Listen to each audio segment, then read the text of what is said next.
Okay. Let's see.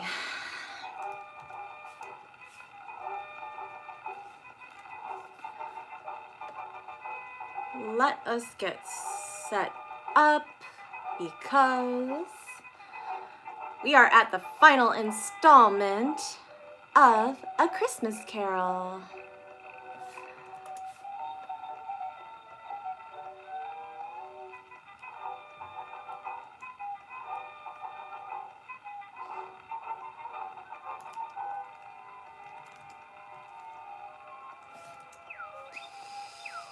All right. Lulu says hello.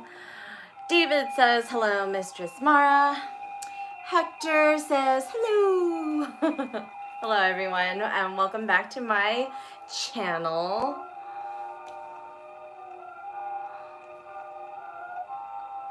Okay. I have linked my wish list just in case you felt slightly generous today, as well as my link to the story that we're going to be reading so that you can follow along. All right, let's get situated. Okay.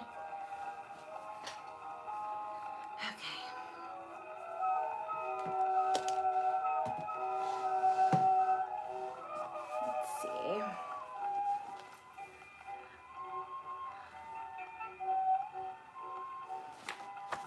Cool. Carlton says, hi, I'm early for once, Miss Mara. Yes, you got to catch my stream. I'm about to begin A Christmas Carol. Nate says, I have arrived. Nico says, Guten Morgen, Guten, with the heart emoji face. Guten Morgen, Nico. Okay, I'm going to repeat this because more people have joined. So I have linked my wish list in case you would like to gift me anything since Christmas is coming up this week. And also the book that I am reading online is linked under that. Hector says, te amo, with a heart. Gracias, Hector. Nico has a happy face. Nate says, can't wait for you tomorrow, Miss Mara.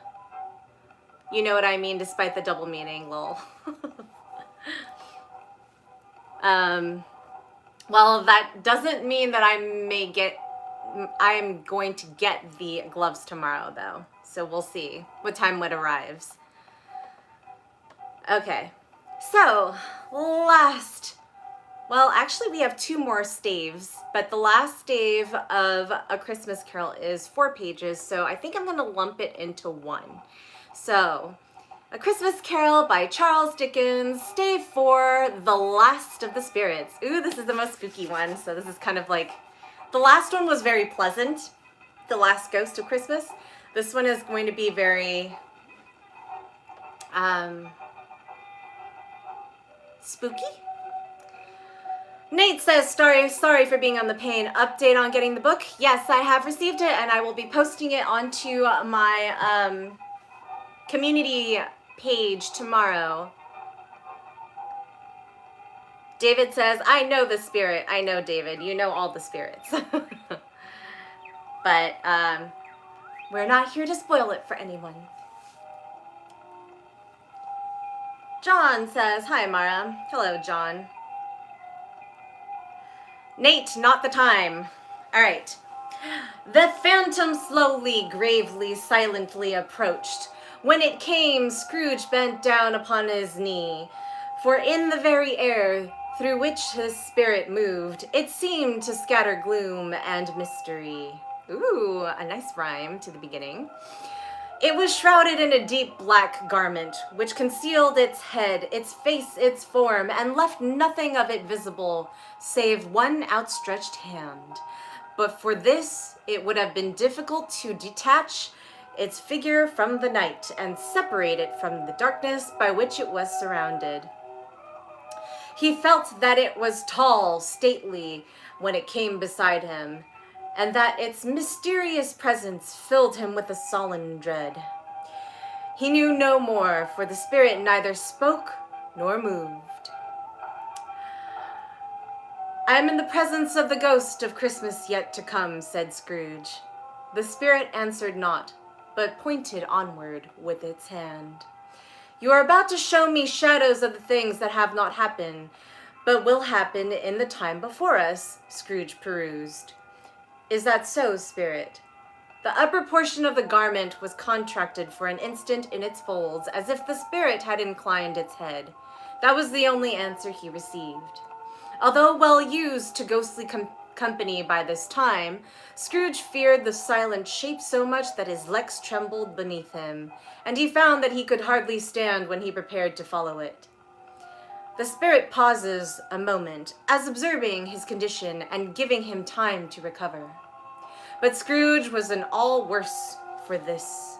It thrilled him with a vague, uncertain horror to know that beyond the dusky shroud there were ghostly eyes intently fixed upon him, while he, though he stretched his own to the utmost, could see nothing but a spectral hand and one great heap of black.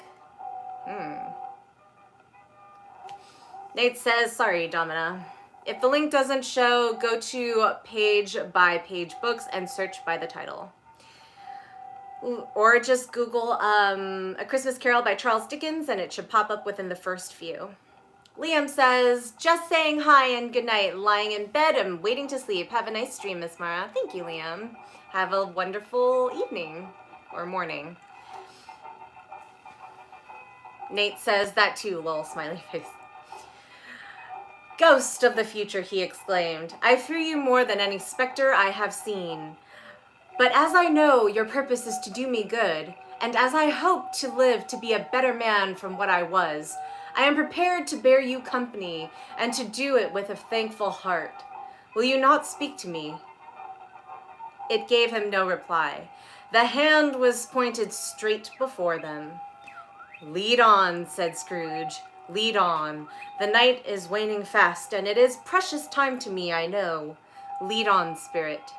The phantom moved away as it had come towards him. Scrooge followed in the shadow of its dress, which bore him up, he thought, and carried him along. They scarcely seemed to enter the city, for the city rather seemed to spring up about them and encompass them of its own act. But there they were in the heart of it, on 'Change, with a capital C, amongst the merchants, who hurried up and down and chinked the money in their pockets and conversed in groups and looked at their watches and trifled thoughtfully with their great gold seals, and so forth, as Scrooge had seen them often. The spirit stopped beside one little knot of businessmen. Observing that the hand was pointed to them, Scrooge advanced to listen to their talk. "No," said a great fat man with a monstrous chin, "I don't know much about it, either way. I only know he is dead." "When did he die?" inquired another. "Last night, I believe." "Why, what was the matter with him?" asked a third, taking a vast quantity of snuff out of a very large snuff-box. "I thought he'd never die." "God knows," said the first with a yawn. "What has he done with his money?" asked a red-faced gentleman with a pendulous excrescence on the end of his nose that shook like the gills of a turkey cock. That's so gross. "I haven't heard," said the man with the large chin, yawning again. "Left it to his company, perhaps. He hasn't left it to me, that's all I know."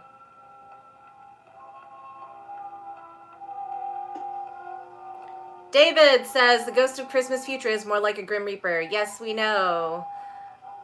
But stop spoiling it for other people, or I'm going to have to put you in time out. This pleasantry was received with a general laugh.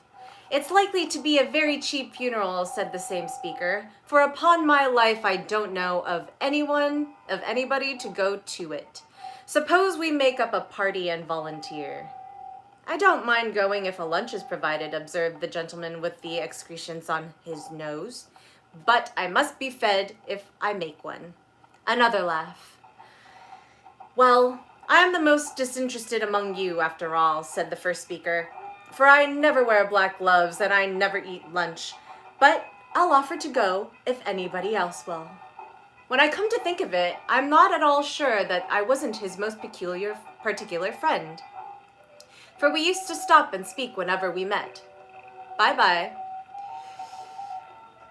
Speakers and listeners strolled away and mixed with other groups. Scrooge knew the men and looked towards the spirit for an explanation.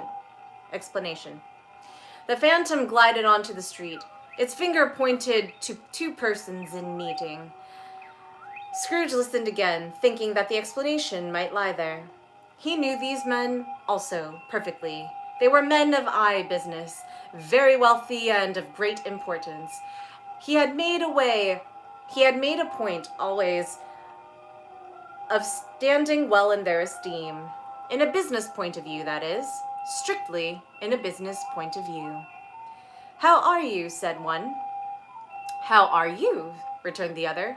Well, said the first. Old Scratch has got his own at last, hey? So I'm told, returned the second. Cold, isn't it? Seasonable for Christmas time. You're not a skater, I suppose? No. Something else to think of. Good morning. Not another word. That was their meeting, their conversation, and their parting.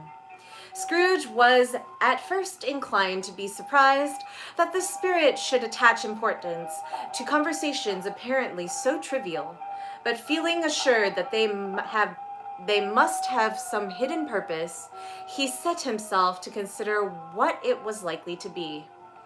They could scarcely be supposed to have any bearing on the death of Jacob, his old partner, for that was past, and this ghost's province was the future. Nor could he think of anyone immediately connected with himself to whom he could apply them. But nothing doubting to whom whatsoever they applied, they had some latent moral for his own improvement.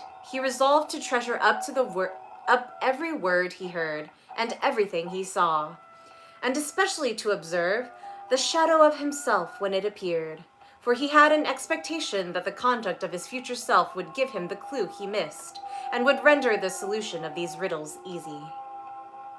Jungle Climber says, "Hi, mistress," with a smiley face. Hello. He looked about in that very place for his own image, but another man stood in his accustomed corner, and though the clock pointed to his usual time of day for being there, he saw no likeness of himself among the multitudes that poured in through the porch. It gave him little surprise, however, for he had been revolving in his mind a change of life, and thought and hope he saw his new-born resolutions carried out in this. Quiet and dark, beside him stood the phantom, with its outstretched hand. When he roused himself from his thoughtful quest, he fancied from the turn of the hand and its situation in reference to him, that the unseen eyes were looking at him keenly. It made him shudder and feel very cold. They left the busy scene and went to an obscure part of town where Scrooge had never penetrated before. Although he recognized its situation and its bad repute. AKA the ghetto. The ways were foul and narrow, the shops and houses wretched, the people half-naked, drunken, slipshod, ugly. Sounds like Skid Row here in Los Angeles.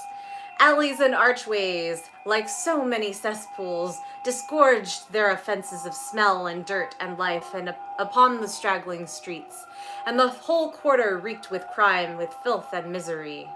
Yep. Jungle Climber says, I love story time with Mistress.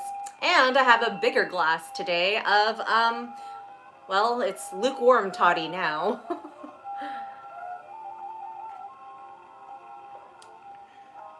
Yes. To hydrate myself while story time is happening. Okay. Far in this den of infamous resort, there was a low-browed, beetling shop below a penthouse roof, where iron, old rags, bottles, bones, and greasy offal were brought. Upon the floor within were piled up heaps of rusty keys, nails, chains, hinges, files, scales, weights, and refuse iron of all kinds. Secrets that few would like to scrutinize were bred and hidden in mountains of unseemly rags, masses of corrupted fat, and sepulchers of bones. Sounds like the black market. This is where you get the no-no stuff. Or the shady stuff. Do your deals here. Sitting in among the wares he dealt in, by a charcoal stove made of old bricks, was a gray-haired rascal nearly 70 years of age, who had screened himself from the old air without by a frowsy curtaining of miscellaneous tatters, hung upon a line, and smoked his pipe in all the luxury of calm retirement. Scrooge and the Phantom came into the presence of this man, just as a woman with a heavy bundle sulked into the shop. But she had scarcely entered when another woman, similarly laden, came in too, and she was closely followed by a man in faded black, who was no less startled by the sight of them than they had been upon the recognition of each other. After a short period of blank astonishment, in which the old man with the pipe had joined them, they all three burst into laugh. "Let the charwoman alone to be the first," cried she who had entered first. "Let the laundress alone to be the second. Let the undertaker's man alone to be the third. Look here, old Joe, here's a chance, if we haven't all three met here without meaning it." "You couldn't have met in a better place," said old Joe, removing his pipe from his mouth. "Come into the parlor. You were made free of it long ago, you know. And the other two ain't strangers. Stop till I shut the door of the shop. Ah, how it squeaks. There ain't such a rusty bit of metal in the place as its own hinges, I believe, and I'm sure there's no such old bones here as mine. Ha, ha. We are all suitable to our calling. We're well matched. Come into the parlor. Come into the parlor." The parlor was the space behind the screen of rags. The old man raked the fire together with an old stair rod, and having trimmed his smoky lamp, for it was night, with the stem of his pipe, put it in his mouth again. While he did this, the woman who had already spoken threw her bundle on the floor, and sat down in a flaunting manner on a stool, crossing her elbows on her knees, and looking with a bold defiance at the other two. "What odds, then? What odds, Mrs. Dilber?" said the woman. "Every person has a right to take care of themselves. He always did." "That's true indeed," said the laundress. "No man more so." "Why, then, don't stand staring as if you was afraid, woman. Who's the wiser? We're not going to pick holes in each other's coats, I suppose." "No, indeed," said Mrs. Dilber and the man together. "We should hope not." "Very well, then," cried the woman. "That's enough. Who's the worse for the loss of a few things like these? Not a dead man, I suppose?" "No, indeed," said Mrs. Dilber, laughing. "If he wanted to keep them after he was dead, a wicked old shrew," pursued the woman. "Why wasn't he natural in his lifetime? If he had been, he'd have somebody to look after him when he was struck with death, instead of lying gasping out his last there, alone by himself." "It's the truest word that ever spoke," said Mrs. Dilber. "That's a judgment on him. I wish it was a little heavier judgment," replied the woman, "and it should have been, you may depend on it, if I could have laid my hands on anything else. Open that bundle, old Joe, and let me know the value of it. Speak out plain. I'm not afraid to be the first, nor afraid for them to see it. I know pretty well that we are helping ourselves before we met here, I believe. It is no sin. Open the bundle, Joe. Oh, so they're like at a pawn shop, trying to like pass off the goods that Scrooge probably had, and they looted his place. Jungle Climber says, "You look amazing, Miss Mara. Thank you." Too bad Graham's not here. I wear something satiny and silky for him. Well, not for him. It was for me, but I was planning on wearing it anyway, but he would have appreciated it as well. But the gallantry of her friends would not allow this, and the man in the faded black mounted the breach first, produced his plunder. It was not extensive. A seal or two, a pencil case, a pair of sleeve buttons, and a brooch of no great value were all. They were all severely examined and appraised by old Joe, who chalked the sums he was disposed to give for each upon the wall, and added them up into a total when he found there was nothing more to come. "That is your account," said Joe, "and I wouldn't give another 6 pence if I was to be boiled for not doing it. Who's next?" Mrs. Dilber was next. "Sheets and towels and little wearing apparel, 2 old-fashioned silver teaspoons, a pair of sugar tongs, and a few boots." Her account was stated on the wall in the same manner. "I always give too much to ladies. It's a weakness of mine, and that's the way I ruin myself," said old Joe. "That's your account. If you asked me for another penny and made it an open question, I'd repent of being so liberal and knock off half a crown." "And now undo my bundle, Joe," said the first woman. Joe went down on his knees for the greater convenience of opening it. Ooh, I like a man on his knees. And having unfastened a great many knots, dragged out a large and heavy roll of some dark stuff. "What do you call this?" said Joe. "Bed curtains." "Ah," returned the woman, laughing and leaning forward on her crossed arms. "Bed curtains. You don't mean to say you took them down, rings and all, with him laying there," said Joe. "Yes, I do," replied the woman. "Why not? You were born to make your fortune," said Joe, "and you'll certainly do it." Wow, she didn't waste any time. She totally robbed from a freshly dead guy. Whew.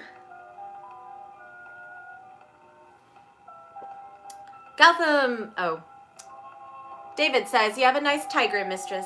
"Thank you. His name is Raja, and I picked him up from a thrift store for $5. He was in the window, and I was like, "You looking like you're in really good condition." So I went home, I sanitized the crap out of it, or out of him. And apparently he's made in Canada, so either somebody sold this in a shop here that imported toys from Canada, or somebody was from Canada and didn't want it anymore and gave it away. Gotham says, "Good morning." Good morning. Where are you, Gotham? Nate says, "I like a man on his knees," quote, "Heh. Them now, lol. On them now, lol. Red heart." Jungle Climber says, "That's a nice tiger toy, miss." Smiley face. Krishma says, "Raja means king in Hindi." Oh, I thought it meant prince. But yes, similar meaning. Gotham says, "You look exquisite." Thank you. "I certainly shan't hold my hand when I can get anything in it by reaching it out. For the sake of such a man as he was, I promise you, Joe," returned the woman coolly. "Don't drop that oil upon the blankets now." "His blankets?" asked Joe. "Whose else's, do you think?" replied the woman. "He isn't likely to take cold without them, I dare say." "I hope he didn't die of anything catching." "Eh?" said old Joe, stopping in his work and looking up. "Well, at least it wasn't coronavirus."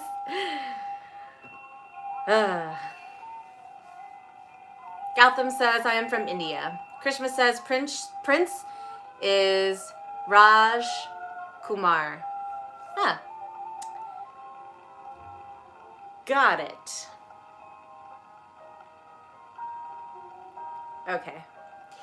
Don't you be afraid of that, returned the woman. I ain't so fond of his company that I'd loiter about him for such things if he did. Ah, you may look through that shirt till your eyes ache, but you won't find a hole in it, nor a threadbare place. It's the best he had, and a fine one, too. They'd have wasted it if it hadn't been for me. What do you call wasting of it? Asked old Joe.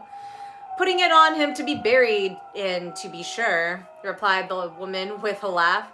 Somebody was a fool enough to do it, but I took it off again. If calico ain't good enough for such a purpose, it isn't good enough for anything. It's quite as becoming to the body. He can't look uglier than he did in that one. Scrooge listened to this dialogue in horror. As they sat grouped about their spoil, in the scanty light afforded by the old man's lamp, he viewed them with a detestation and disgust, which could hardly have been greater, though the demons marketing the corpse itself. Ha, ha, laughed the same woman, when old Joe, producing a flannel bag with money in it, told out their several gains upon the ground. This is the end of it, you see. He frightened everyone away from him when he was alive to profit from us when he was dead. Ha, ha, ha. To profit us when he was dead. Spirits, said Scrooge, shuddering from head to foot. I see. The case of this unhappy man might be my own. My life tends that way now. Merciful heaven, what did this? He recoiled in terror, for the scene had changed, and now he almost touched a bed. A bare, uncurtained bed, on which, beneath a ragged sheet, there lay something covered up, which, though was dumb, announced itself in awful language. How creepy is it to see your own corpse, huh? Jungle Climber's asking if I've ever done a face-sitting session, mistress. I think you asked this the last time, and I think I said yes. John says, where do I need to go to see your videos? iwantmara.com. Ella Williams says, my birthday is 12/25. Can I get a birthday shout out, sis? Happy early birthday. Krishma says, I don't know. It's pretty cool to see your corpse. How would you know? The room was very dark, too dark to be observed with any accuracy, though Scrooge glanced around it in obedience to a secret impulse, anxious to know what kind of room it was. A pale light rising in the outer air fell straight upon the bed, and on it, plundered and bereft, unwatched, unkept, uncared for, was the body of this man. Scrooge glanced towards the phantom. Its steady hand was pointed to the head. The cover was so carelessly adjusted that the slightest raising of it, the motion of a finger upon Scrooge's part, would have disclosed the face. He thought of it, felt how easy it would be to, and longed to do it, but had no more power to withdraw the veil than to dismiss the spectre at his side. O cold, cold, rigid, dreadful death, set up thine altar here, and dress it with such terrors as thou hast thy command, for this thy dominion. But of the loved, revered, and honored head, thou canst not turn one hair to thy dread purposes, or make one feature odious. It is not that the hand is heavy and will fall down when released. It is not that the heart and pulse are still, but that the hand was open, generous and true.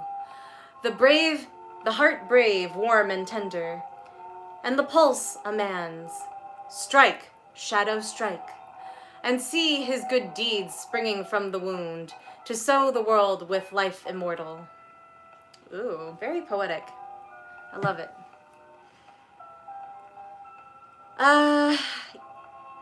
Ela says, what are you reading from? And thank for the gassy B-Day shout. If you read the title of the stream, you'll figure it out.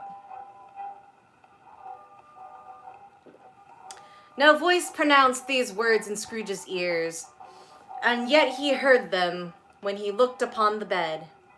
He thought, if this man could be raised up now, what would be his foremost thoughts? Avarice, hard dealing, griping cares, they have brought him to a rich end, truly. He lay in the dark, empty house, with not a man, a woman, or a child, to say that he was kind to me in this or that, and for the memory of the one kind word, I will be kind to him. A cat was tearing at the door, and there was a sound of gnawing rats beneath the hearthstone. What they wanted in the room of death, and why they were so restless and disturbed, Scrooge did not dare to think. Yeah. Krishna says, I wouldn't want anyone to spend any money on me when I'm dead. Spend on me when I'm alive. Use everything that can be used. Spirit he said, this is a fearful place. In leaving it, I shall not leave its lesson. Trust me. Let us go. Still, the ghost pointed with an unmoved finger to the head. I understand you, Scrooge returned, and I would do it if I could. But I have not the power, Spirit. I have not the power. Again, it seemed to look upon him. If there is any person in the town who feels emotion caused by this man's death, said Scrooge, quite agonized, show that person to me, Spirit. I beseech you. The phantom spread its dark robe before him for a moment, like a wing, and withdrawing it, revealed a room by daylight, where a mother and her children were. She was expecting someone, and with anxious eagerness, for she walked up and down the room, started at every sound, looked out from the window, glanced at the clock, tried, but in vain, to work with her needle, and could hardly bear the voices of children in their play. At length, the long-expected knock was heard. She hurried to the door and met her husband, a man whose face was careworn and depressed, though he was young. There was a remarkable expression in it now, and kind of a serious delight of which he felt ashamed, and which he struggled to repress. He sat down to the dinner that had been boarding for him by the fire, and when she asked him faintly what news, which was not until after a long silence, he appeared embarrassed how to answer. Is it good, she asked, or bad, or she said, or bad to help him? Bad, he answered. We are quite ruined. No, there is hope yet, Caroline. If he relents, she said, amazed, there is. Nothing is past hope, if such a miracle has happened. He is past relenting, said her husband. He is dead. She was a mild and patient creature if her face spoke truth, but she was thankful in her soul to hear it, and said so with clasped hands. She prayed forgiveness the next moment, and was sorry. But the first was the emotion of her heart. What the half-drunken woman whom I told you of last night said to me when I tried to see him and obtain a week's delay, and what I thought was a mere excuse to avoid me, turns out to have been quite true. He was not only very ill, but dying then. To whom will our debt be transferred? I do not know. But before that time we shall be ready with the money, and even though we're not, it would be a bad fortune indeed to find so merciless a creditor in his successor. May we sleep tonight with light hearts, Caroline.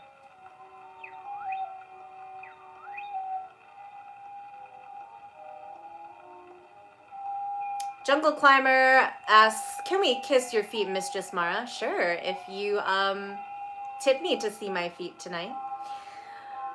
Gautham says, oh my god, I've never seen a girl like you. The way you speak, your eyes and your hair look so beautiful. I'm completely surrender. Then purchase something off of my wish list, which is pinned to the live chat. Yes, soften it as they would. Their hearts were lighter.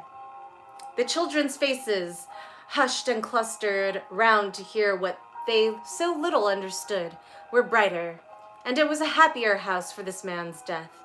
The only emotion that the ghost could show him, caused by the event, was one of pleasure.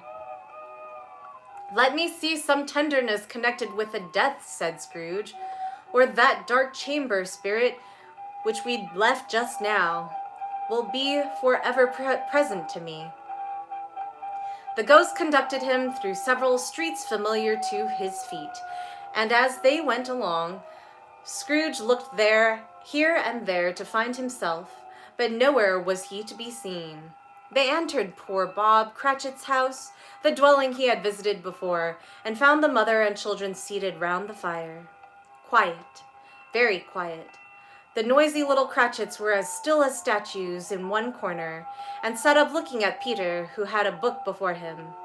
The mother and her daughters were engaged in sewing, but surely they were very quiet.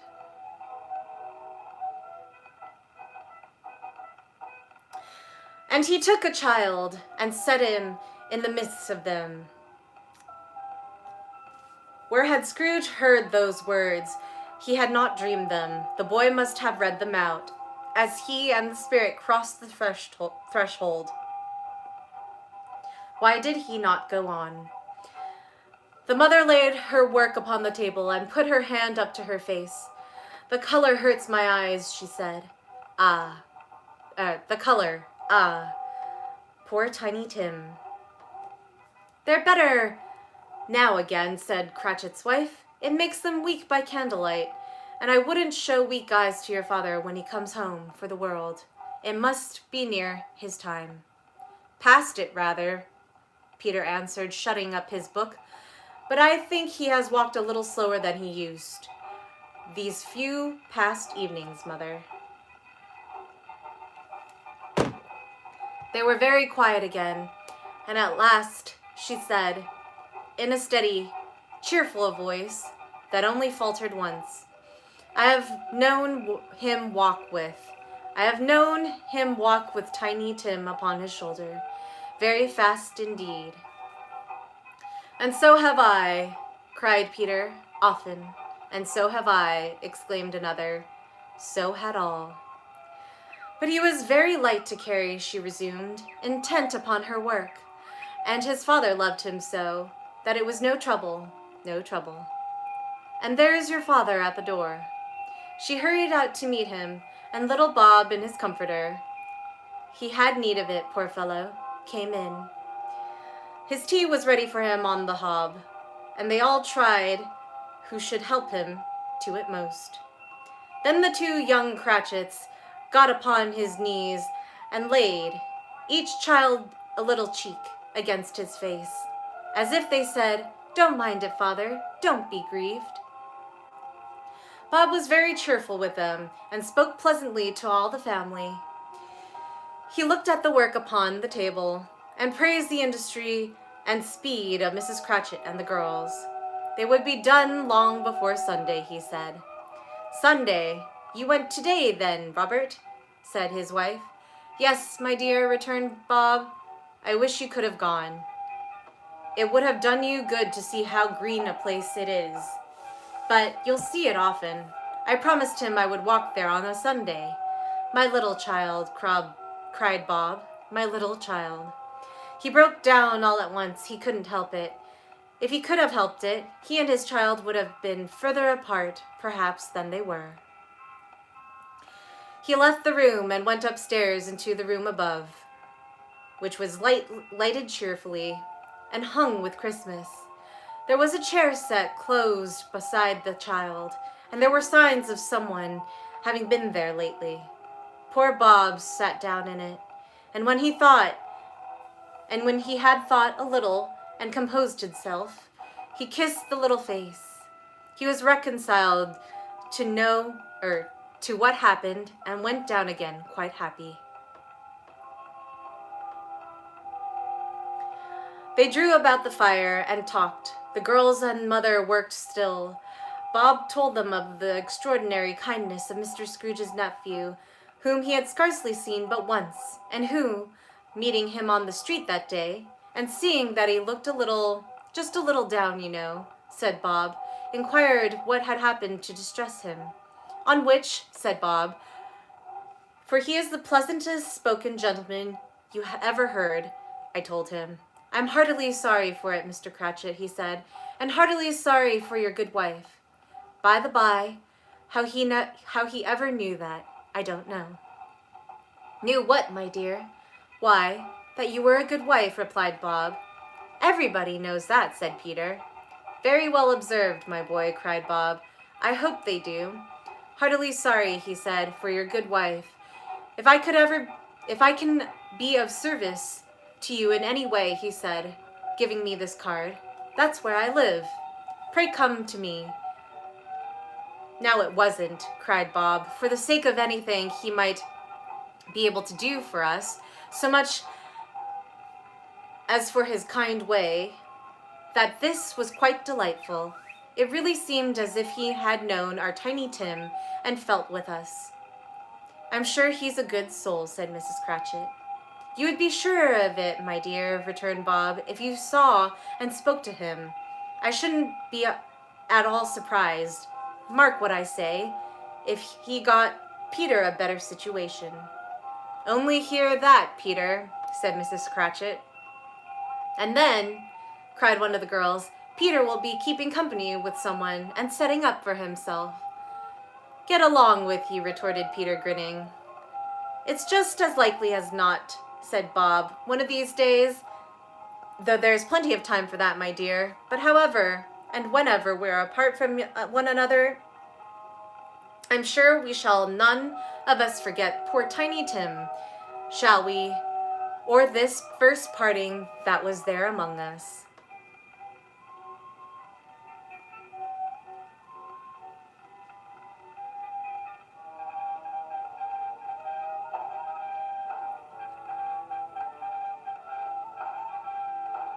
All right, I have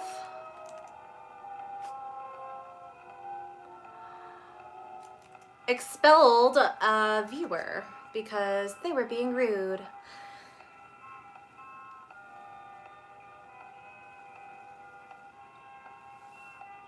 Okay. Never, father, cried they all. And I know, said Bob, I know, my dears, that when we recollect how patient and how mild he was, although he was a little child, we shall not quarrel easily among ourselves, and forget poor Tiny Tim in doing it. No, never, father, they all cried again. Oh, it's good to see that the youngest one was kind of a favorite. I'm very happy, said little Bob. I'm very happy. Mrs. Cratchit kissed him, his daughters kissed him, and the two young Cratchits kissed him, and Peter and himself shook hands. Spirit of Tiny Tim, thy childish essence was from God. Jungle Climber says, I'm on my knees for you, Miss Mara. Smiley face. Don't know if I can manage to get back up, though. Laughing face. Nate says, I was reading along with you. I didn't see the messages he posted. Shame on him anyways. Yeah, that's a thing. So if you guys see any new people who come in and who are being disrespectful, I'm not going to be addressing them in the future. I'm literally just going to hide them so that they are no longer visible. Because I don't have the time or patience for that. Carlton says, I think we all know whom was expelled. Oh, it doesn't show you the name? Huh, that's good. At least it's kind of private, I suppose. Okay. Continuing on.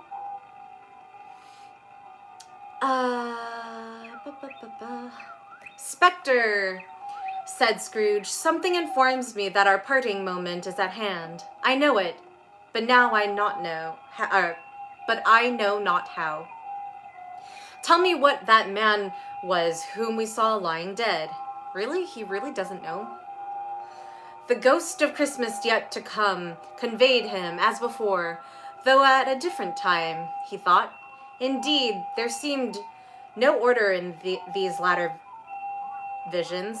save that they were in the future, into the resorts of businessmen, but showed him not himself.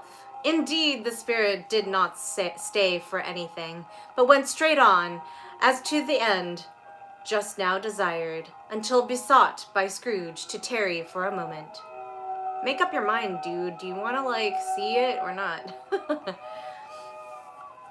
This courts, said Scrooge, through which we hurry now, is where my place of occupation is, and has been for a length of time.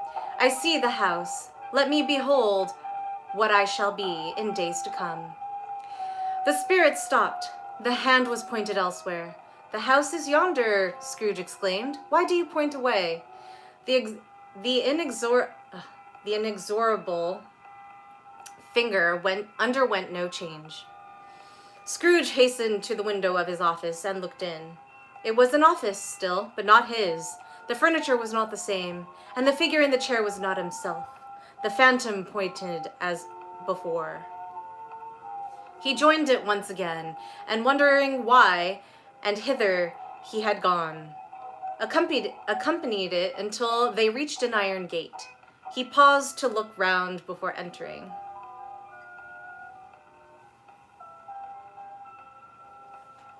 A churchyard. Here, then, the wretched man whose name he had to learn, laying underneath the ground.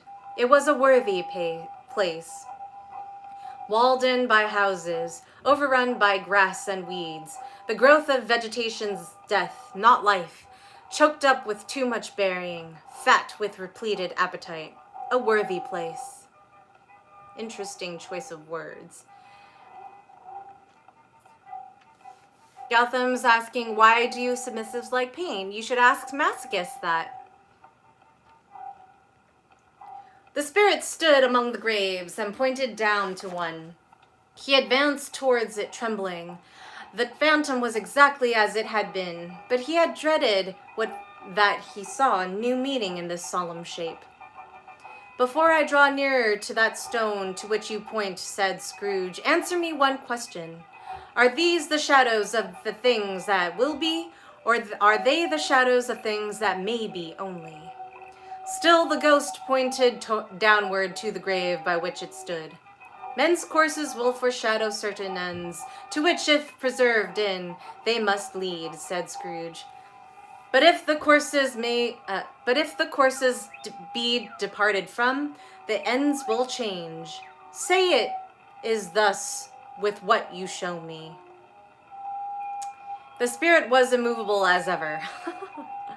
Scrooge crept towards it, trembling as he went, and following the finger, read upon the stone of the neglected grave in his own name, Ebenezer Scrooge. Am I that man who lay upon the bed? He cried upon his knees. The finger pointed from the grave to him and back again. No, spirit. Oh, no, no. The finger still was there. Spirit, he cried, tight clutching at his rope.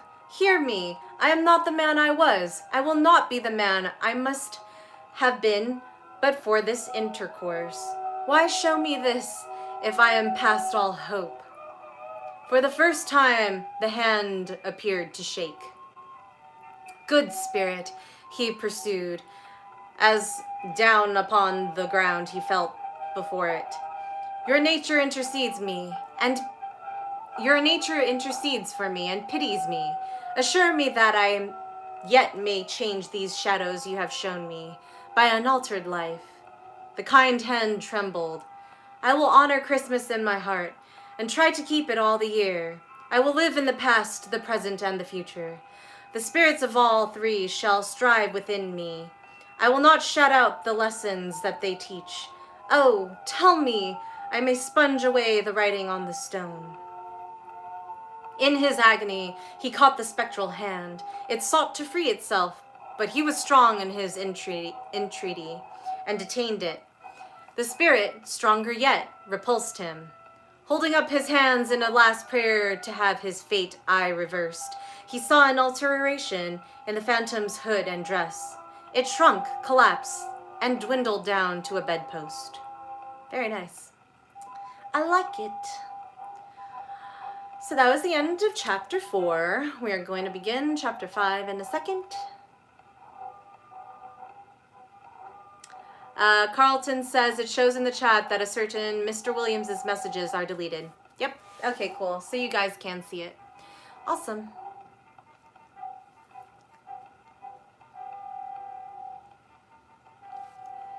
Okay. Stave 5, the end of it. Yes, and the bedpost was his own. The bed was his own. The room was his own. Best and happiest of all, the time before him was his own, to make amends in. I will live in the past, the present, and the future, Scrooge repeated, as he scrambled out of bed. The spirits of all three shall strive within me. O Jacob Marley, heaven and the Christmas time be praised for this. I say it on my knees, old Jacob, on my knees. He was so fluttered and so glowing with his good intentions that his broken voice could scarcely answer to his call. He had been sobbing violently in his conflict with the spirit, and his face was wet with tears.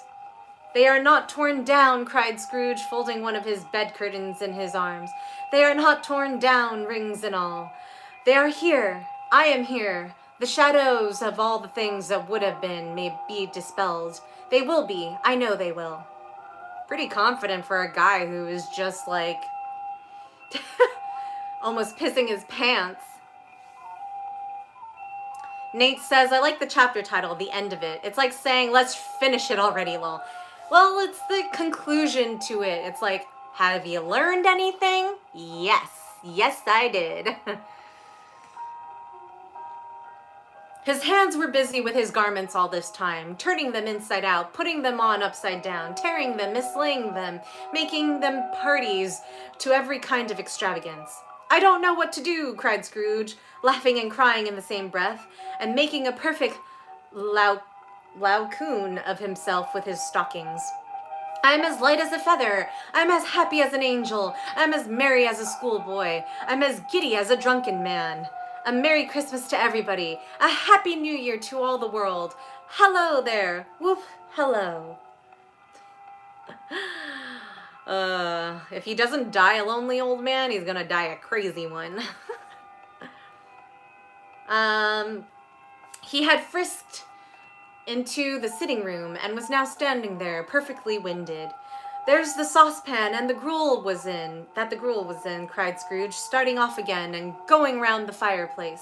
There's the door by which the ghost of Jacob Marley entered. There's the corner where the ghost of Christmas presents sat. There's the window where I saw the wandering spirits. It's all right. It's all true. It all happened. Ha ha ha. Really, for a man who had been out of practice for so many years, it was a splendid laugh, a most illustrious laugh, the father of a long line of brilliant laughs. Yeah, he's letting it all out now. David said, the spirits chance his life. They certainly did. I don't know what day of the month it is, said Scrooge. I don't know how long I've been among the spirits. I don't know anything. I'm quite a baby. Never mind, I don't care. I'd rather be a baby. Hello. Whoop, hello there. He was checked in his transports by the churches ringing out, the lustiest peals he had ever heard. Clash, clang, hammer. Ding, dong, bell. Bell, dong, ding. Hammer, clang, clash. Oh, glorious, glorious. Running to the window, he opened it and put out his head. No fog, no mist. Clear, bright, jovial, stirring, cold. Cold, piping for the blood to dance to. Golden sunlight, heavenly sky, fresh, sweet fresh air, merry bells. Oh, glorious, glorious. What's today? Cried Scrooge, calling downward to a boy in Sunday clothes, who perhaps had loitered in to look about him. Returned the boy with all his might of wonder. What's today, my fine fellow? Said Scrooge. Today, replied the boy. Why, Christmas Day. It's Christmas Day, said Scrooge to himself. I haven't missed it. The spirits have done it all in one night. They can do anything they like. Of course they can. Of course they can. Hello, my fine fellow. Hello, returned the boy. Do you know the poulterers in the next street but one at the corner? Scrooge inquired. I should hope I did, replied the lad. An intelligent boy, said Scrooge. A remarkable boy. Do you know whether they've sold the prize turkey that was hanging up there? Not the little prize turkey, the big one. What? The big one? The one as big as me? Returned the boy.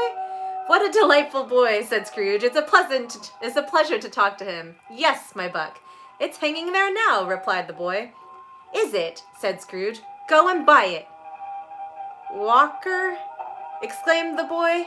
No, no, said Scrooge. I'm in earnest. Go and buy it, and tell them to bring it here, that I may give them the direction where to take it. Come back with the man, and I'll give you a shilling. Come back with him in less than 5 minutes, and I'll give you half a crown. The boy was off like a shot.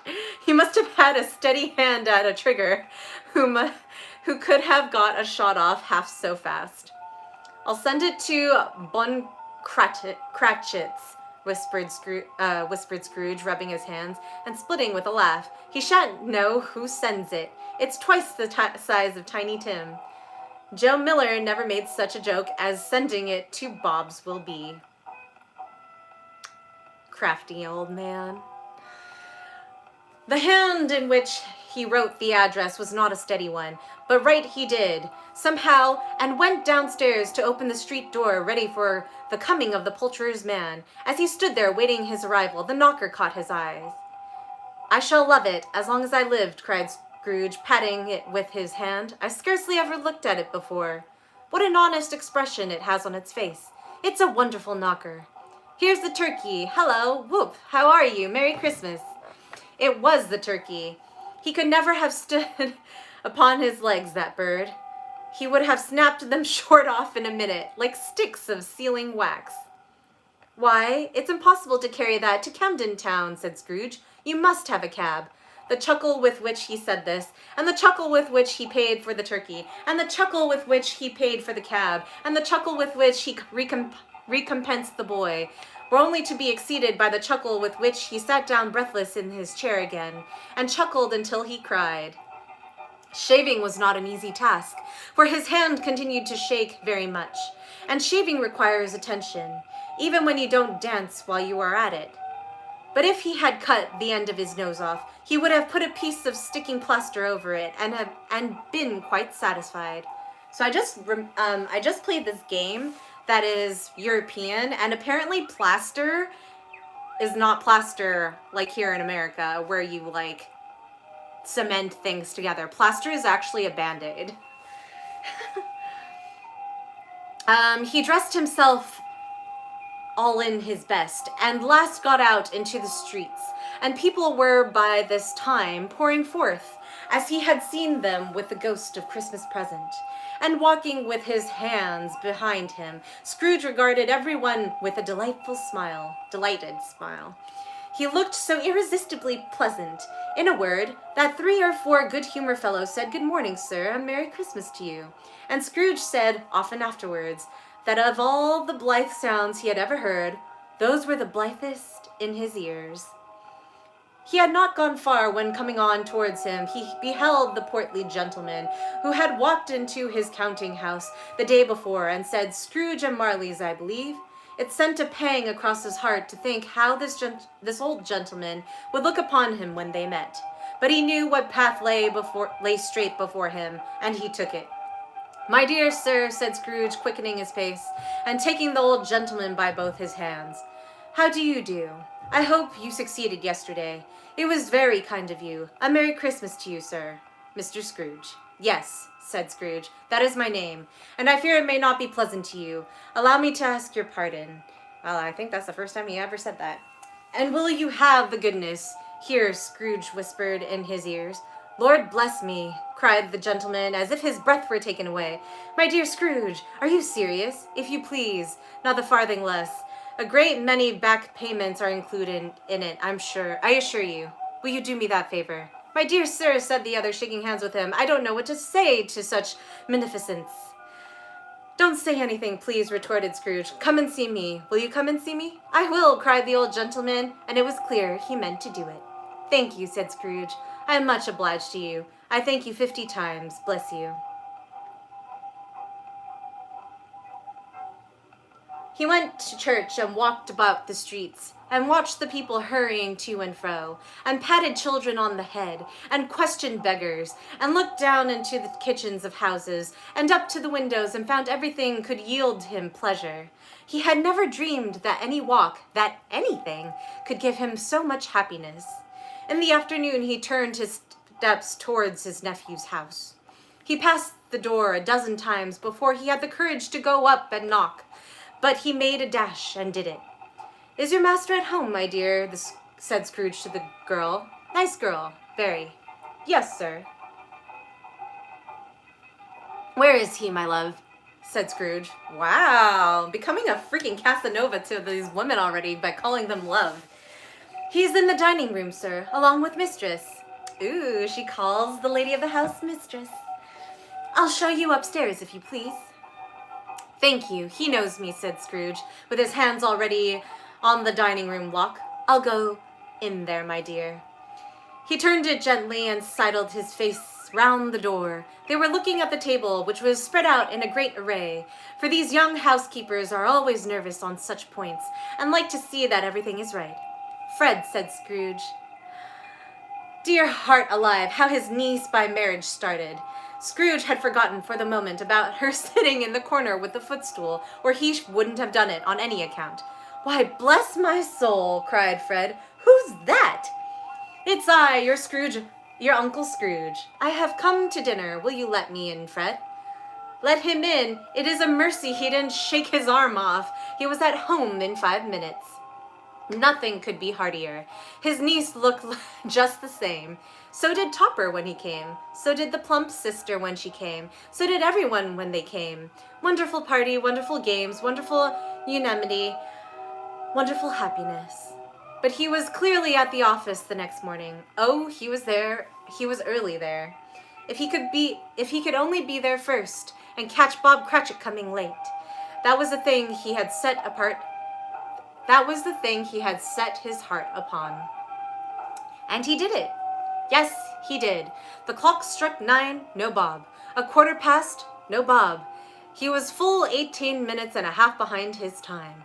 Scrooge sat with his door wide open that he might see him come into the tank. His hat was off before he opened the door. His comforter, too. He was on his stool in a jiffy, driving away with his pen, as if he were trying to overtake 9 o'clock. Hello, growled Scrooge in his accustomed voice, as near as he could feign it. What do you mean by coming here at this time of day? I'm very sorry, sir, said Bob. I'm behind my time. You are, repeated Scrooge, and yes, I think you are. Step this way, sir, if you please. It's only once a year, sir, pleaded Bob, appearing from the tank. It shall not be repeated. I was making rather merry yesterday, sir. Now, I'll tell you what, my friend, said Scrooge. I'm not going to stand this sort of anything any longer. And therefore, he continued, leaping from his stool and giving Bob such a dig in the waistcoat that he staggered back into the tank again. And therefore, I'm about to raise your salary. Bob trembled and got a little nearer to the ruler. He had a momentary idea of knocking Scrooge down with it, holding him, and calling to the people in the court for help and a straight waistcoat. He thinks he went crazy. Oh, it's so good. Stephen, Code Black says, finally my power is back on. Ooh. Power outage?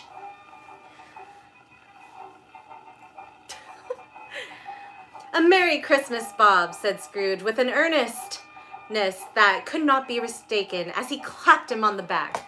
A merrier Christmas, Bob, my good fellow, than I have given you for many a year. I'll raise your salary and endeavor to assist your struggling family, and we will discuss your affairs this very afternoon over a Christmas bowl of smoking bishop, Bob. Make up the fires and buy another coal scuttle before you dot another I, Bob Cratchit. Scrooge was better than his word. He did it all, and infinitely more. And to Tiny Tim, who did not die, he was a second father. Aw, he became like a godfather. He became as a good friend, as good a master, and as good a man, and as good the old city knew, or any other good old city, town, or borough in the good old world. Some people laughed to see the alteration in him, but he let them laugh, and little heeded them. For he was wise enough to know that nothing ever happened on this globe for good, at which some people did not have their fill of laughter in the outset, and knowing that such as these would be blind anyway, he thought it quite as well that they should wrinkle up their eyes in grins, and have the malady in less attractive forms. His own heart laughed, and that was quite enough for him. Yeah, see, but they're not laughing at him anymore. They're laughing kind of with him because they don't know what to do. He had no further intercourse with spirits, but lived upon the total abstinence principle ever afterwards. And it was always said of him that he knew how to keep Christmas well, if any man alive possessed the knowledge. May that be truly said of us, and all of us. And so, as Tiny Tim observed, God bless us, every one. The end. That is the end of A Christmas Carol, and I finished it in about an hour. Wow, very nice.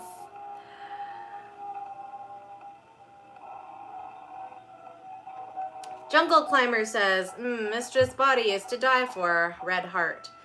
You should buy my clips if you like my body. I show it off there. Or you should also subscribe to my OnlyFans.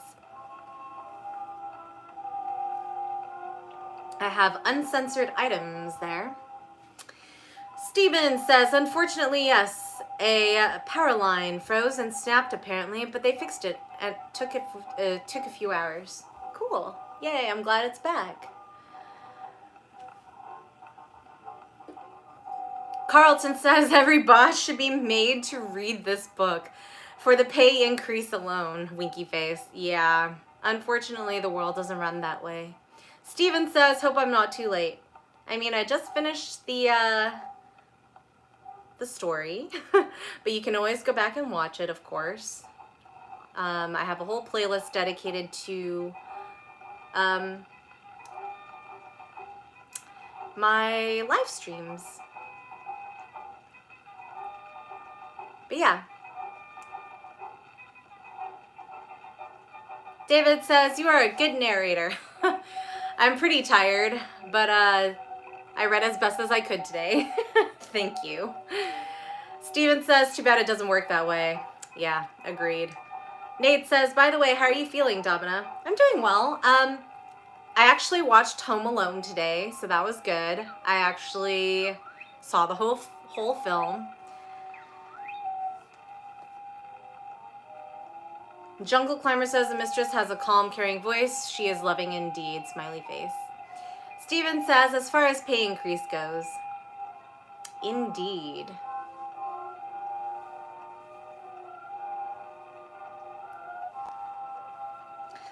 David says, and was it funny? I didn't laugh per se, but I was like totally behind that kid and his actions for defending the fort. Because they don't make movies like that and like The Little Rascals anymore. Everything's become very like PG and instant gratification. So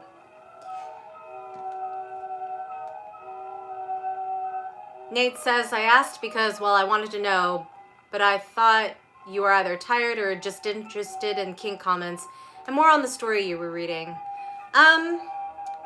I think so I watched my previous live streams and there's a lot of interruption between the story and kink questions. And I feel like for stuff like this, it's kind of, I feel like it ruins the flow a little bit. So it would have been better for me to keep like a good stream of the story and then answer questions afterwards or save the questions for another stream. If you go back and listen to it, I feel like, well, you were here for the actual live stream, so it's probably different. But for people who are coming in who are new, I tried to read it as if it was fresh and subjective or objective. And I just didn't want people who are coming for the story to feel like, okay, back to the story, you know, so. And also, I've answered a lot of the questions that I have comments on, like, in my past streams, so I feel like I can either answer them after the fact, or I can just lead and guide people to those streams to watch later.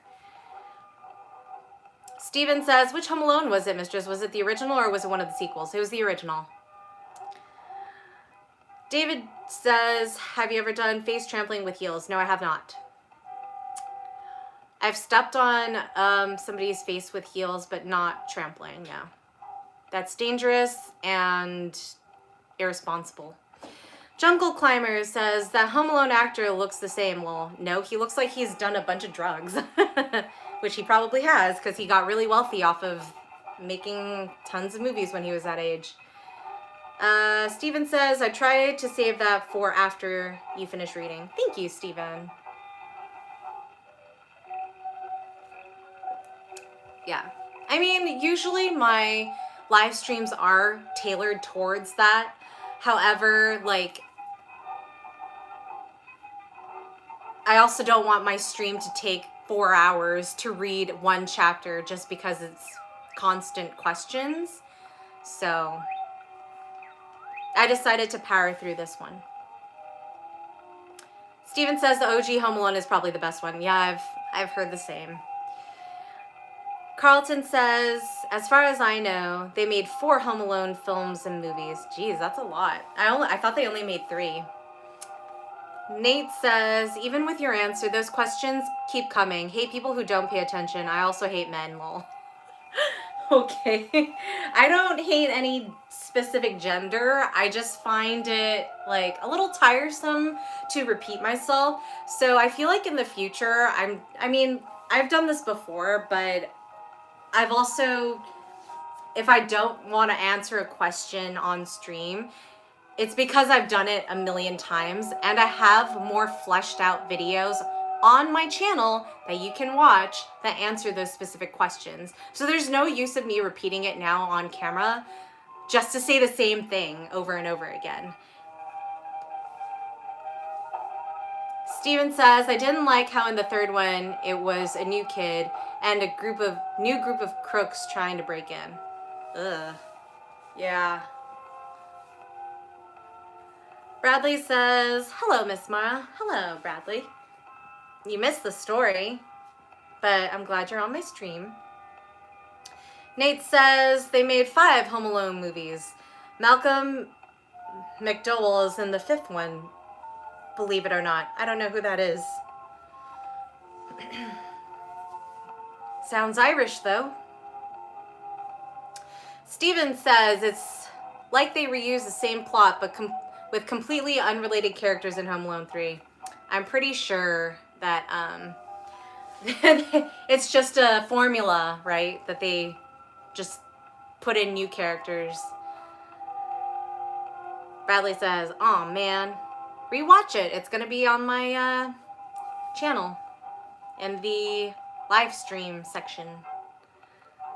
David says, well, I like all 3 Home Alone movies. Nate says he was in A Clockwork Orange and Loomis in the Halloween remake. Oh, interesting. Was he the main guy in A Clockwork Orange? I didn't see the whole film of that either, but I read the book.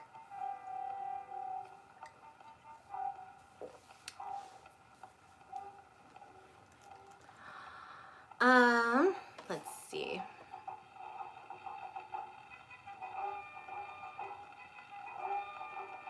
Did you guys watch my latest Swarovski crystal floral tights from Wolford? Those have shots of my legs and my feet in heels.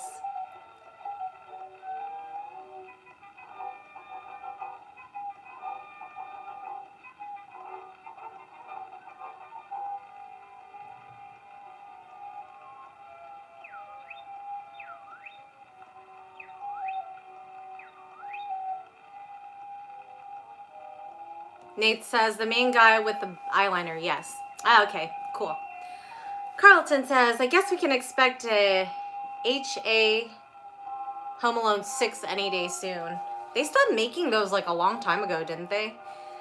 Steven says, it's sort of like how in Resident Evil 2, instead of Chris, Barry, Jill, and Rebecca from the first game, they just throw in Leon, Claire, and Ada. I haven't seen any of the Resident Evil films, so I take your word for it. Bradley says, yeah, I did. Great video. Give it a thumbs up. Also give this video a thumbs up. Steven says, except in Resident Evil 2, they added a toe into 1 with Claire being Chris's sister, but there's no tie-ins like that in Home Alone 3.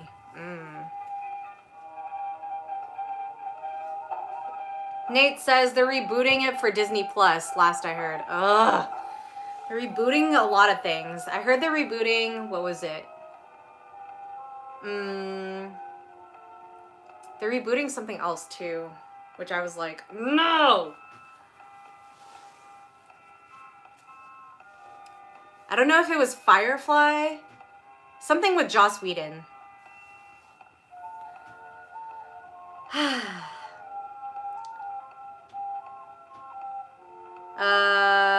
Carlton says, Loomis originally played by Donald Pleasance?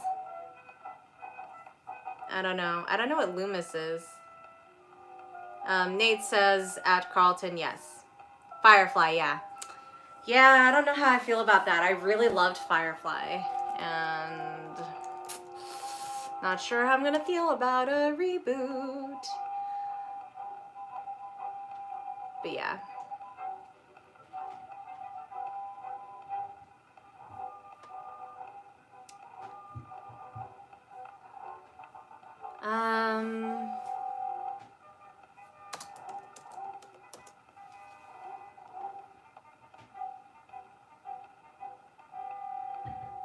Let's see.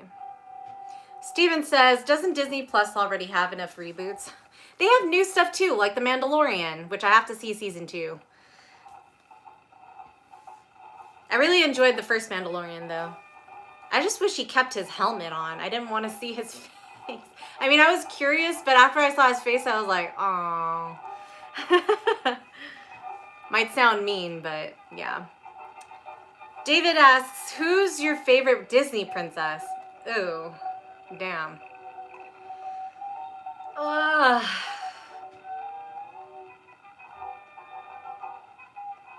I don't know. I really like the strong ones. Like, I mean, Mulan is really hard to not like because she saved the whole country while being oppressed by the patriarchy.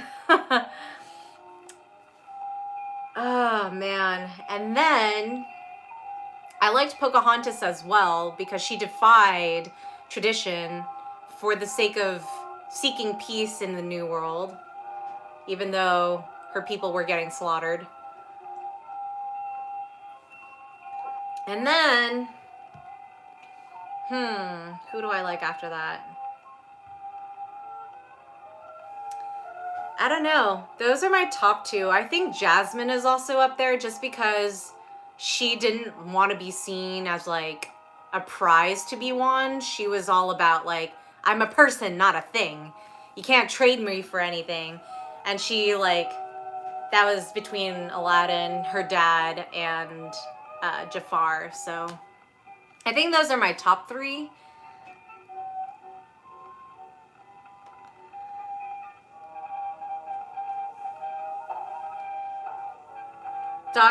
Nate says, Loomis is the doctor hunting down Michael Myers. Better question, who's your favorite Disney villainess? Oh, that's a good question, actually. Ooh,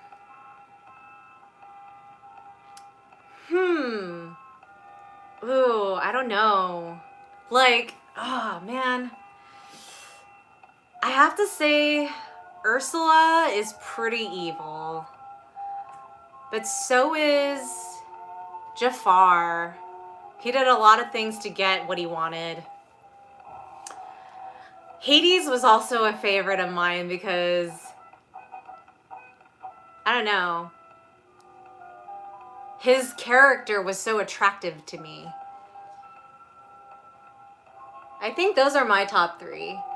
It's like Ursula, Jafar, and Hades. Hades was awesome. David said my favorite Disney is Hades. Nice.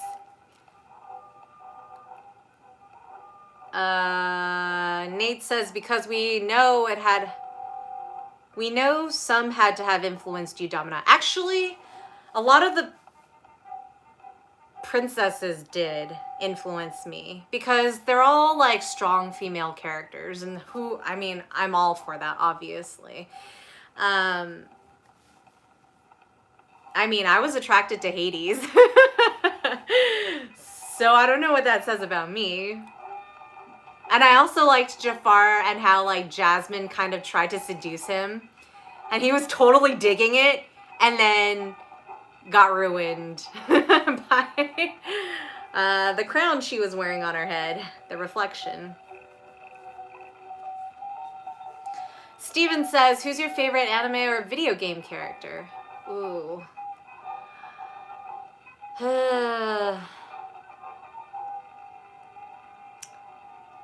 The video game that I spent the most hours playing, it's not my favorite character, but the one that I spent the most playing in my adolescence years was actually Crash Bandicoot. Oh. And I liked the third one, Crash Bandicoot 3, the Time Warp one. I also played Sailor Moon a lot, the fighting game. I don't know. Favorite anime character? I have to think about it. I've seen a lot.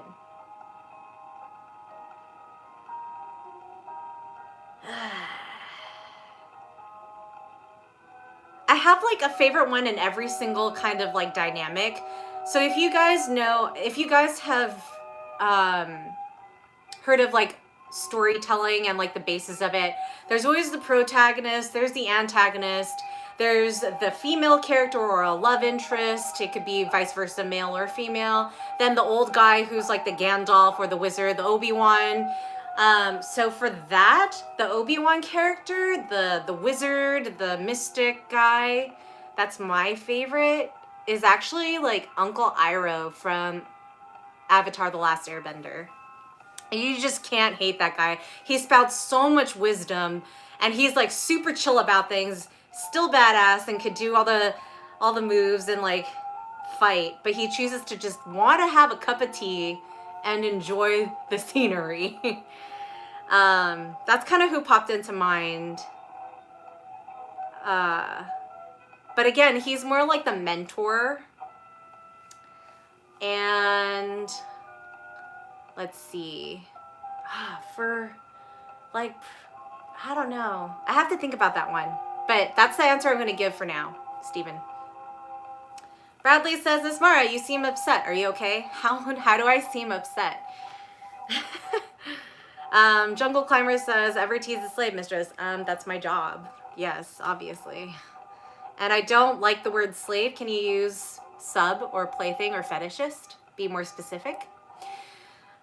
Steven says, I was always big into Resident Evil and Metal Gear Solid. Yes, I remember. Because you cosplay. Nate says, I love Sailor Moon. I really wanted the Sailor Senshi to be friends when I was a kid. Now as an adult, I only have female friends, so my dream came true. Wide face, happy face, red heart. Steven says, zombie survival and stealth infiltration, basically. David says that I heard they're making an Obi-Wan Kenobi series in Disney+. Oh my gosh, of course they are. They're gonna milk it, just like everything Marvel. They milk everything in Marvel for the Avengers. They're gonna milk everything for Star Wars too. Bradley says, at Nate, thumbs up. Carlton says, blowing people's heads off with a shotgun Resident Evil never gets boring.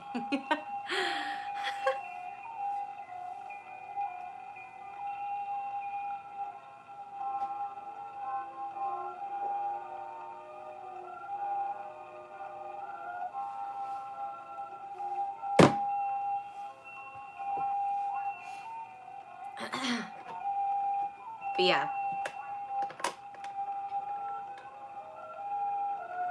How about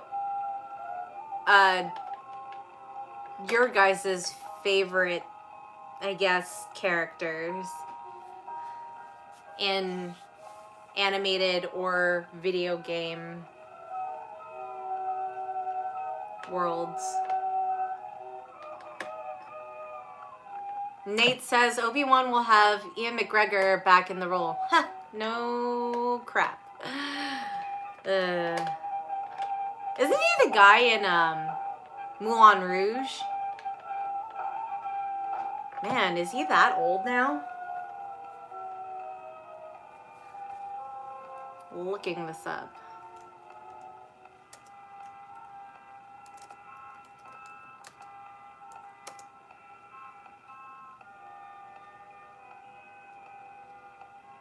Oh, no, he's not that old.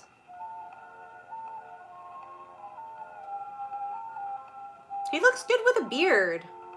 He looks better with a beard. Yeah.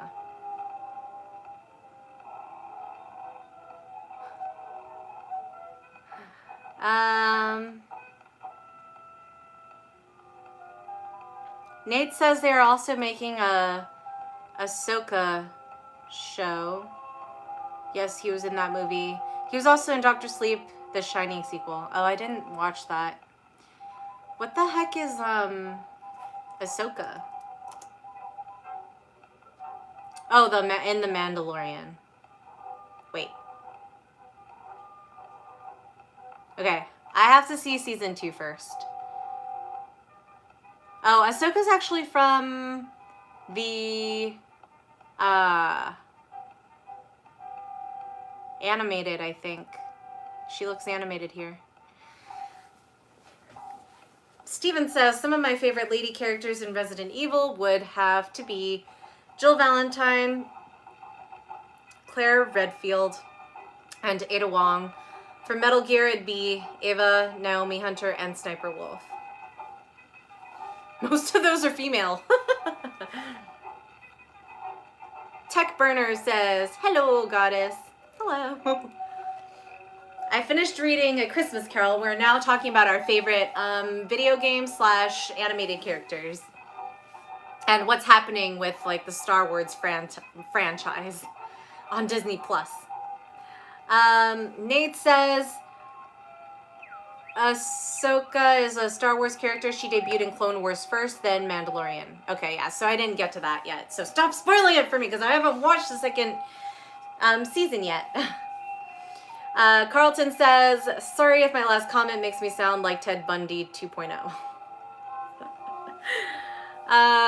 Steven says, as for dudes from those franchises, I cosplay as Carlos Oliveira from Resident Evil 3 and Foxhound Snake from the Outer Heavens Zanzibar pre-Shadow Moses era. Oh, I actually know what Shadow Moses is because I had a classmate in college who named his cat Shadow Moses.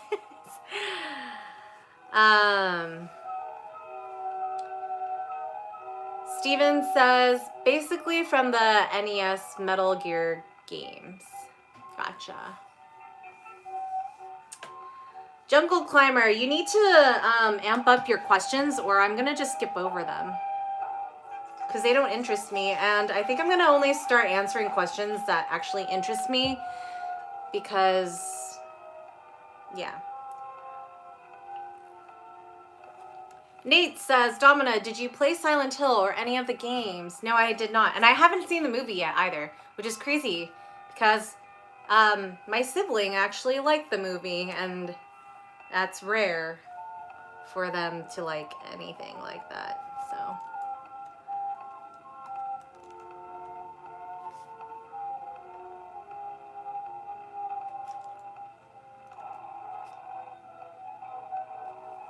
That's a movie that I should put on my watch list.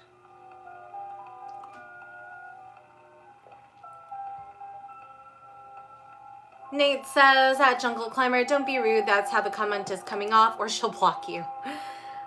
It's more like, I mean, I get that it can be a fetish, but like all the questions that Jungle Climber has been asking has either been asked previously or you're asking it because you might have a fetish for it. I don't know.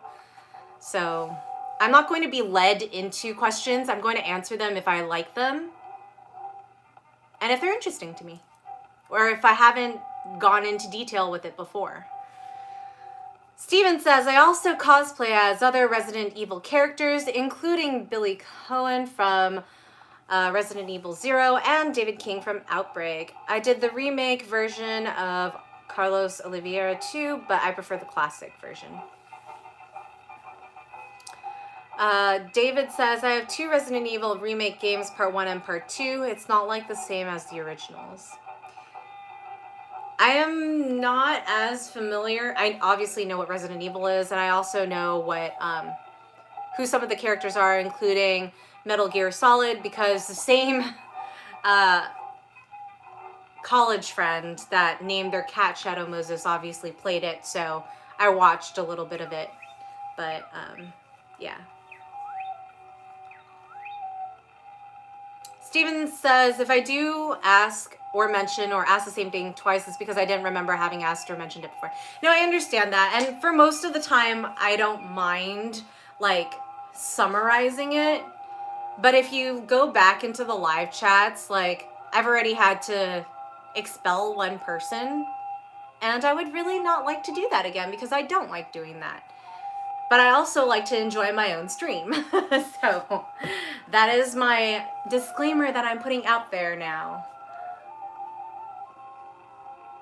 Because this is my time and you should be respectful of it. I'm doing this for free. If you want to ask me these questions, go ahead and set up a session with me or an online one-on-one, and I will happily answer them to your heart's content.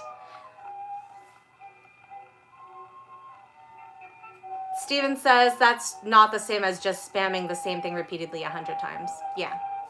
Carlton says, I've always liked Sub-Zero from Mortal Kombat. Maybe that should be my new nickname, Miss Mara? If you'd like.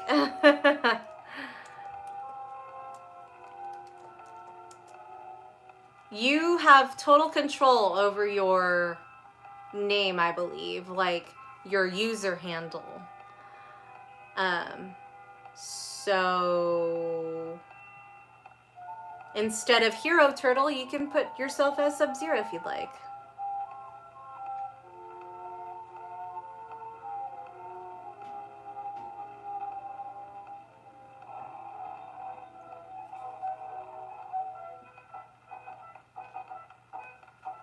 Nate says, Domina, are you familiar with the book Finding Love Through Female Domination? I am not. Finding Love.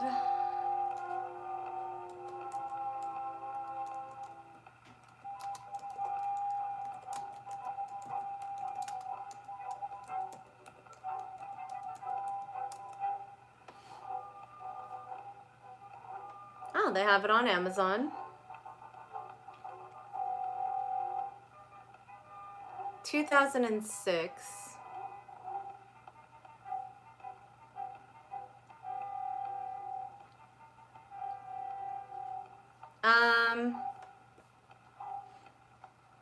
Says dominatrix Renee Lane and her submissive husband live in Memphis, disguised as an average married couple. In private life, they are mistress and slave. For the last 10 years, Miss Renee has employed erotic S&M, mind control, and brainwashing techniques to forge an intimate mind and loving bond with her submissive partner. They consider themselves explorers of the boundaries of consensual female domination. She's intense and radical approach to their relationship will challenge the reader who merely dabbles in BDSM. Nice. I actually haven't ever heard of this.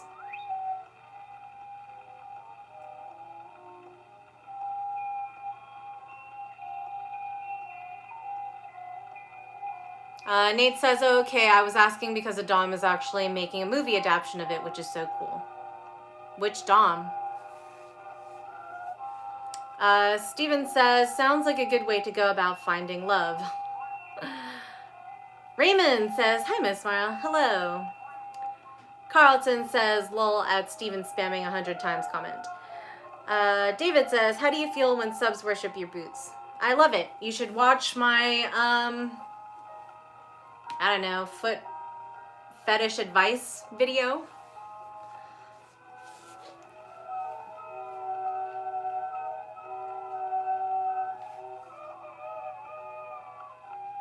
And Nate, how do you find out about this stuff?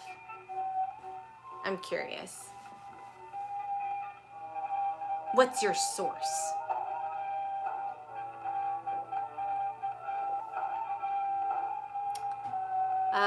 Nate says, Miss Viola, aka Strepsada on Fell Life, she's friends and sisters / sisters with the author, Miss Renee. Oh, okay. Gotcha.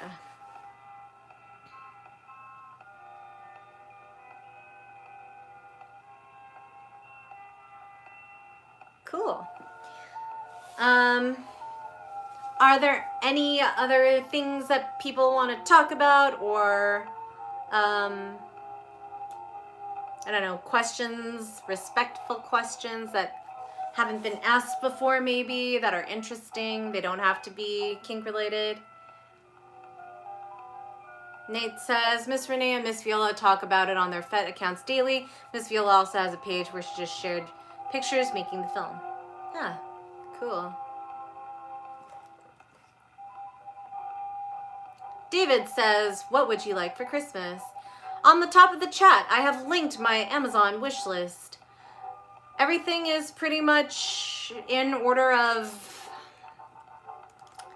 importance. So take a look. I don't mind if things are come later in the month. That is no problem to me at all. But if you like my channel and you like the content I put out, feel free to gift me a little something for the holiday season and into the new year.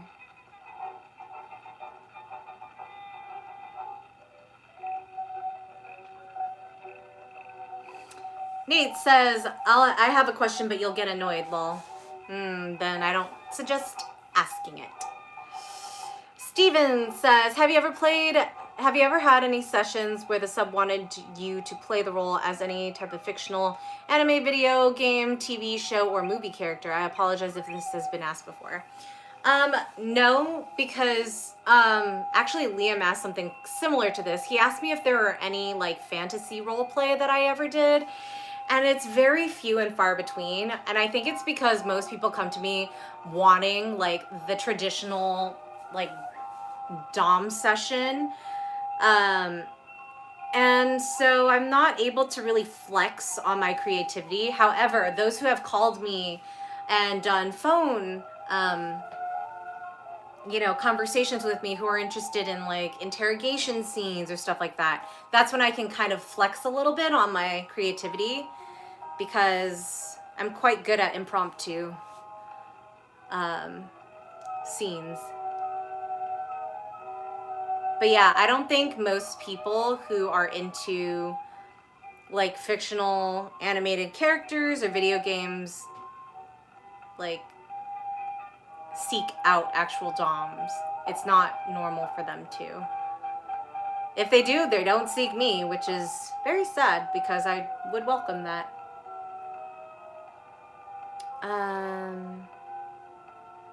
Carlton says that, Nate, haha, be careful, she may put you in timeout again. Sunglasses face. Nate says, I'll just email you, Domina. Is it relevant to like playing at all though? Like, what is the basis of the question? Like, what's the theme of it? Because if I don't find it, conducive to my lifestyle, or like if it doesn't have anything to do with the session really, I may also just like not know how to address it. Steven says, I like the idea of being able to incorporate that type of creativity into this. It's more fun when you get to be more imaginative. I agree.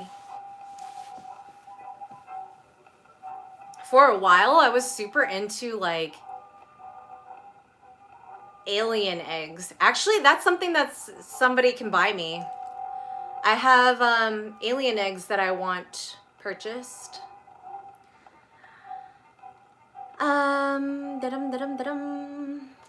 Nate says at Steven, there's also the fact that if a Dom was asked to be a character they don't know, they might break character or their fantasy. I mean, that depends, like, how loosely you would like the adaptation to be, because if you're just asking me to be, like, you know, I don't know, let's pick one of these.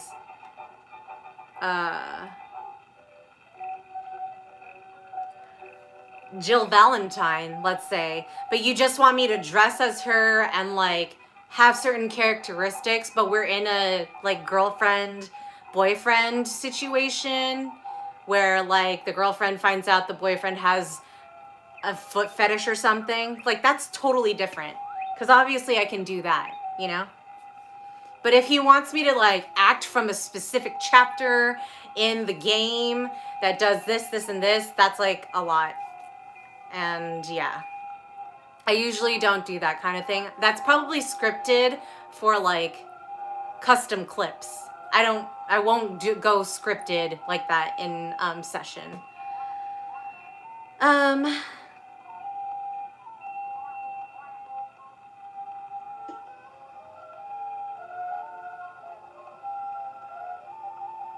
Nate says, Domina, it was just what is next for your channel. It was obvious what it can refer to, lol.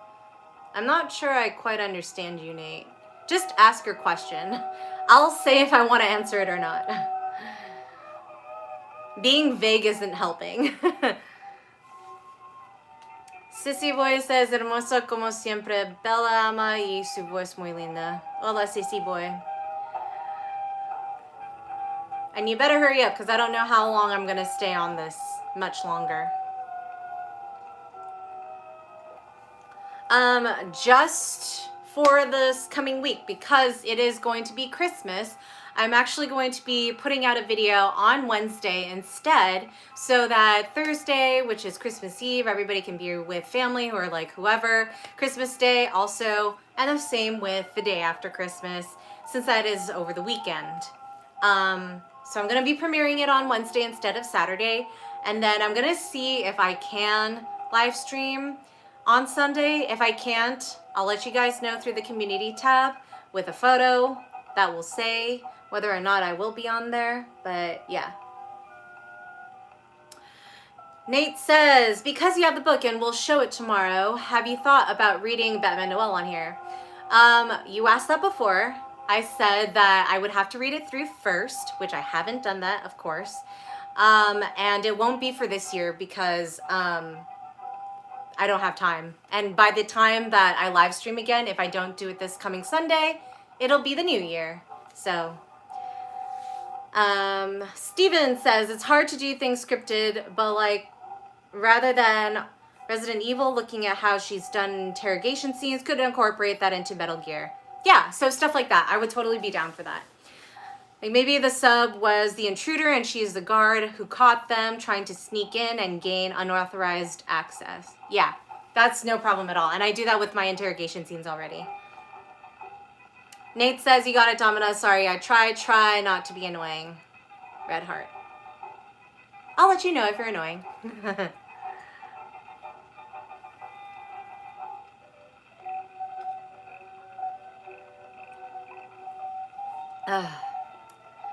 Any Christmas plans that anybody is doing this week? Anything fun? Are you staying in? Playing video games? Watching TV series?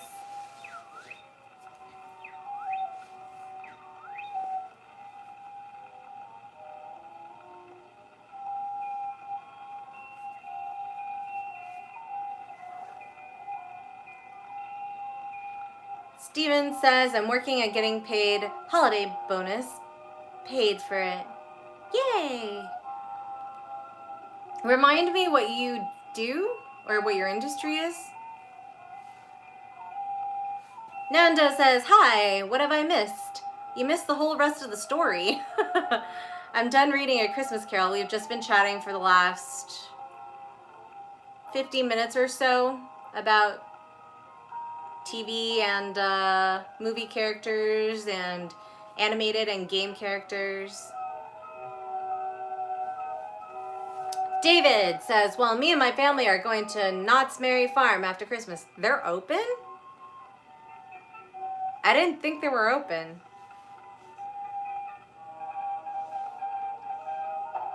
Nate says, because it's 2020, it doesn't feel like Christmas. It's like the year, it doesn't exist this year. Am I the only one? It seems like this year didn't exist, period.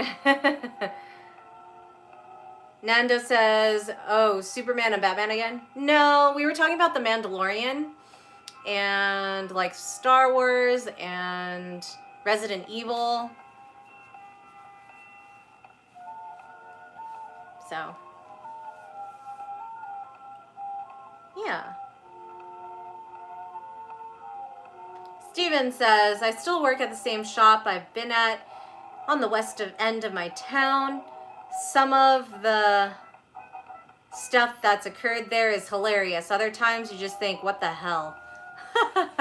Isn't that life, though?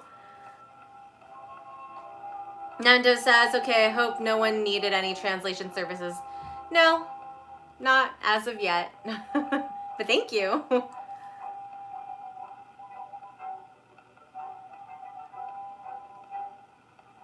I was just asking what people are doing for the holidays. So.